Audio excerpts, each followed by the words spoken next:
crafty friends, Christina here with you from Sunny Day Memories. So this month we are going to be featuring a new paper collection called Countryside Inn. If you have the Stampin' Up! Annual catalog, you will actually see it here on page 109. It's actually, if you look at it here, it looks kind of muted. It's more subtle in the catalog. When I actually received it, I thought that it was a little bit more striking. I really liked the look of it here in the catalog, but I feel like when you see it in person, it just has so much more wow factor to it. So let's go ahead and just look at the papers before we go ahead and create for this week. So you have 6 different patterns on the one side. So let me kind of spread them out here so you can see. And so these ones kind of are, like, I would say maybe the busy, but they're really not that busy patterns that you get of this collection. And then when you flip them over, I feel like these are kind of more of the neutral, the ones that are really easy on the eye, not too much going on. They're kind of more monochromatic. But I love all of them because all of these beautiful hues of blue are just so soothing. They kind of give you that cozy feeling of home. And so I think that they're going to be really fun for us to create with this month. So let's go ahead and get started.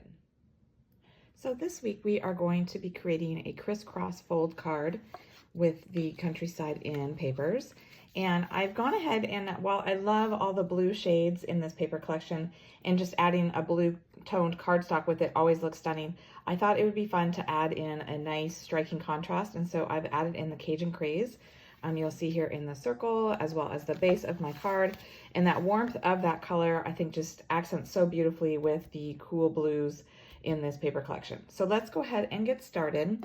So the first thing we're going to do, like I said, we're going to grab a piece of the Cajun Craze cardstock, and we're going to actually cut it down a little bit. We're going to use the 8.5 by 11 size, but we're going to cut it down so that it's only 8 by 11. So we're just going to cut off a 1/2 inch on it. So I'm going to put it in my paper trimmer, and I'm going to measure that 1/2 inch on the right hand side, so I've got a little bit more stability with my paper trimmer. And then I'm just going to go ahead and cut that off. So now it is, like I said, 8 inches wide by 11 inches long. So then what we're going to do is we're going to go ahead and do some scoring. So we're basically going to be scoring it in half, this vertical way as well as horizontally. So because this is 8 inches wide, we're going to score at the 4-inch mark. So if you're using the Stampin' Up! Paper trimmer, remember that the lighter blade is the score and the darker one is for cutting. And then we're going to rotate it, and we're going to do half here, and this is 11, so that means we're going to do it at 5.5. So we're going to go ahead and line that up with the 5.5. Again, remember to grab the lighter piece there instead of the darker one, because you don't want to end up cutting it away. And then what we're going to do is we are going to cut away this portion here at the top. So we'll just go ahead and we'll realign this with the 4-inch mark, since we did score it at 4 inches. So we're going to align that with that. And I like to go down to this score mark that we've done here, this 5.5, and go ahead and, while this is not touching the paper, I kind of align that line. You'll notice there's little slits in the little trimmer piece here so that you can see and kind of line up. So I'm kind of lining it up with where that would be. Then I go ahead and press it down so I'm making contact, and then I go ahead and I push upward. So I'm cutting along that line, and then I'm going to go ahead and rotate, and I'm going to do a similar thing here where I'm going to line it up at the 5.5, because that's where we had that halfway mark. I'm going to bring it down here, starting at the center point, lining up those little notches that are on the side with my score line before I go ahead and go down, and then I'm going to move it up. And then that piece, that upper left-hand corner piece, is now gone. Okay, so that now you can see kind of how it's going to start taking shape. So then this piece here is actually perfect. Let me bring my sample back in. I am using, let me show you these. I'm using the Spotlight on Nature dies. So I have 3 of them that I'm focusing on for this card. I have this large one here that's also in the Cajun Craze, this smaller one, and then an even smaller one here. But let me show you this. I love this set. It comes with 12 different dies.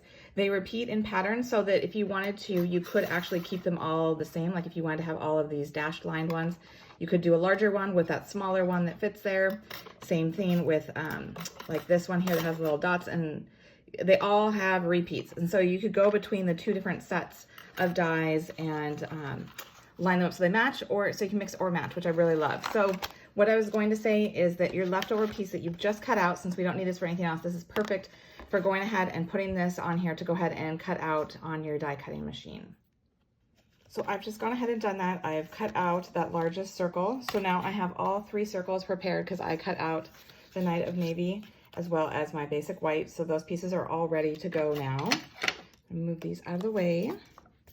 So then we don't need the rest of this piece. You can keep this and use this for another project, but you won't actually need it for this particular card. So now we're gonna go ahead and we're gonna do some diagonal cuts. So it may help you to go ahead and fold on those score lines.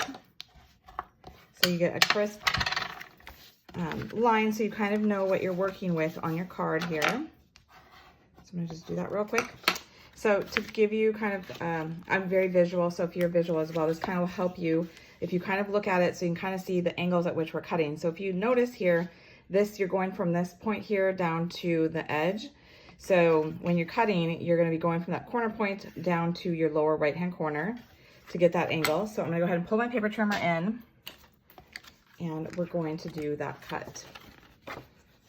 So bringing the scoring one down so I don't use that one, I'm gonna go ahead and bring this in so that I'm in that cutting groove, and I can see that that tip is in the cutting groove here, as well as that point of the end of that score line. So again, lining to make sure both are staying where I want them before I do any cutting, because this is important. And then you're just gonna go ahead and cut straight down. So then you have a triangle piece. Again, you don't need that piece. You can save that for something else. So you can see how this is gonna come down and create that cross. This is we're gonna be able to create that crisscross pattern by doing that. So then we're gonna look at this piece here. I always, even though I know how I want to do my cuts, I always still look and think about it, because if you mess it up, then you've messed up the whole card. So then you're gonna look at this one and you're gonna go from this corner here up into this corner. So we're gonna go ahead and line that in there, just as we did before. And we're gonna have it go, oops, get this up one more time just so I can make sure. And then I'm gonna make sure that tip is in there. Okay. Again, this is another triangle piece you don't need. And so you can see how that goes ahead and gets into place. So the nice thing about this crisscross card is that you can do either way. You can do with this top one coming down and then the side one going on top of it, or you can do it with the side coming in first and then the top coming down. It's completely up to you how you want to do it. So next we are going to work with the pattern papers. They're very similar in the sense that we are doing those diagonal cuts to create what we're going for here. So the one tip that I will give you is that if you've got a directional pattern, you want to make sure you're cutting it correctly. So like this one, the trees are obviously a directional thing. It's not a random images all the way around. Some going sideways, some going upside down. They're all facing upward. So if you're going to use this pattern, you want to make sure that you are cutting it the correct way. So like I used it on this top piece. So I cut it from the lower left to the upper right. So that way when I use this portion here, I knew that it was going to be upright. If I was going to use that for this side here, I would go from the upper left to the bottom right.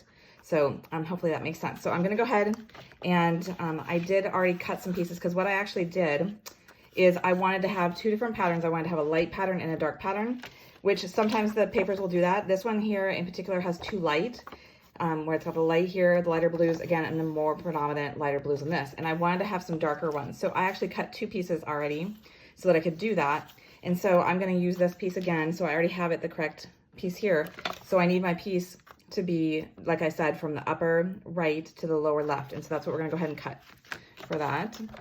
But if you had a pattern that you liked both sides and it worked for what you're going for, you wouldn't have to use two different pieces. You would just use that one, and I'll show you what I mean here. So like I said, this one is the correct orientation for me to use in my card, just like that. But if I wanted to, I could just flip the paper over, and if I was okay having two light blues, I could have this light blue here in the bottom and then this one here at the top, which still looks wonderful. I just didn't think it was as striking as having the dark Night of Navy along with that. So that's why I did the two different papers. But I did really want you to know that you can actually maximize your paper when you do that cut. Then one can become the bottom and one can become the top. And that way you don't have to use as much paper. So there's that little tip for you. So now I'm just gonna go ahead and I'm gonna glue these triangles onto the corresponding triangles, the flaps of the card base. So I've got this Night of Navy here that I'm gonna go ahead and put here. So I'm centering it so there's a little bit of that Cajun Craze showing through, nice border all the way around. And then I'm gonna do the same thing with this one here, leaving that slight border all the way around. Okay. So then, because this is a darker toned cardstock, I did want to have a piece of the basic white on the inside so that it's easy for the sentiment. So what I did before I glued it down is I actually wanted to tie in some more pattern, which is kind of fun because once you open the card, then you still are able to see another one of the pattern papers. So I chose to do this stripe piece here. And I realized that I did not give the measurements as I've been going along here. This is 3/4 inch by 5 1/4. And I'm going to leave a little bit of a border of that white, that basic white. I will have all the measurements in the description for this video, so that should help you.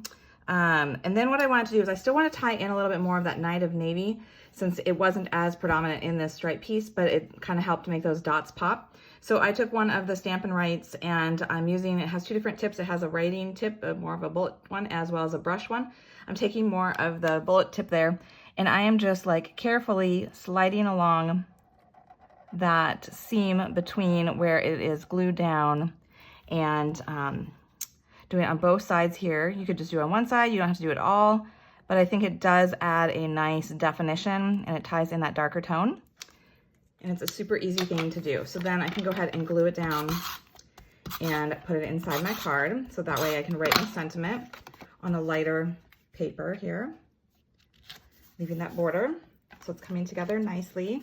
So here is where you can kind of decide if you want to change it up. So like I said, with this crisscross one, you could do it so that the darker one is on top. So I could do, and maybe I will go ahead and I will do the second one with the side one being the predominant top fold versus this top one coming down behind. So let's go ahead and do that.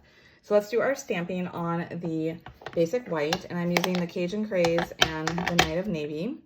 And the stamp set that I am using is Thoughtful Wishes. I love this little like ink splatter one right there. So I'm using that along with the thanks, because you can never have enough thank you cards. I feel like I'm always sending out thank you cards, and so it works really well. So actually, let's start with the Cajun Craze and the little dots, and I'm going to grab a piece of scratch paper because I am not going to do this ink. I'm not going to ink it up and put it directly on there because it is really dark. So you can kind of see the difference. That is like first generation versus this, where what I did is I just then stamped it a couple times, and maybe I think I like did 3rd and 4th generation, so that I have not re-inked it. I've just kind of used the ink that's already on there. So 1, 2, and now the 3rd time and the 4th time, I went ahead and I put it on my circle. That way it's light. It's still in that color family. It's just a lighter version of that. So that way it's not so predominant, because then if it's so dark, then when you stamp the thanks on it, it would not stand out. And here, let me actually just show you. I will stamp the thanks over where it is first generation there. So see how when it's really dark, that thanks just doesn't show up as well. So that is why I went ahead and I softened it by having it be the 3rd and 4th generation ink. So then when I go ahead and do my thanks right on top of that, it does show up nicely, which is exactly what we want the recipient to see, that we are thankful. And so now I'm going to go ahead, and another trick that I did with this one, it's very subtle and you might not notice it at first, is I again did a marker trick. I took one of those Stampin' Writes, and I'm coloring around the edge of that one that I stamped the thanks on. So it looks like you have another layer of that Cajun Craze. Instead of using the bullet tip, I am using the brush tip. And so you just go ahead and gently rub the paper, the marker, well, you're taking the marker, I guess, and rubbing the marker around the edge of the paper and getting a little bit of color on there. And this way you're not having to do an extra layer, so it's not getting more bulk to it, but you're still getting that color and tying it all together, which is really nice. So I do feel like these markers have so many possibilities, so many uses that you can do with them. So they're really good investment. So then I'm going to go ahead and glue this on flush to the Night of Navy, so it's centered. And then I'm going to actually use some dimensionals to pop this up on top of the Cajun Craze. And you don't have to use a lot of dimensionals. You just need enough so that it is stable and it doesn't smush down. And so I kind of tend to go in like 3s and kind of a triangle formation, so that way I know that each of the areas kind of has something to give it some structure so it won't sink down. And then I'm just going ahead and centering it on there. And then what we're going to do is we're going to only glue half of it on here, because if you glue the whole thing on, it's going to have it be glued shut. So you only want it glued to the flap that is going to be the front flap, which in this case we're using the darker one, whereas in the sample I did the lighter one. So we're going to go ahead and I used some of the tear tape because I wanted it to be really strong because it's going to be handled a lot. And so I just took a shorter strip than I knew would be smaller than what the circle is, just so I knew I wouldn't have any excess coming out the sides. And I did an even smaller one right next to it. So I have 2 layers of that. I'm just going to remove the backing here with a piercing tool. You could use the U-pick tool as well. I just grabbed what I had, and then you want to make sure that you're centering it on there so the word is straight and that it's going to go ahead and get connected to that. And so now you have that on there, and it creates a nice focal point for your card. So then the last detail that I did was I added 2 of these gems from the Mediterranean Blooms because they're in that Night of Navy. I'm trying to think if I want to maybe skip them on here because I am this is the darker shades more predominant here, and so they might not pop up as well.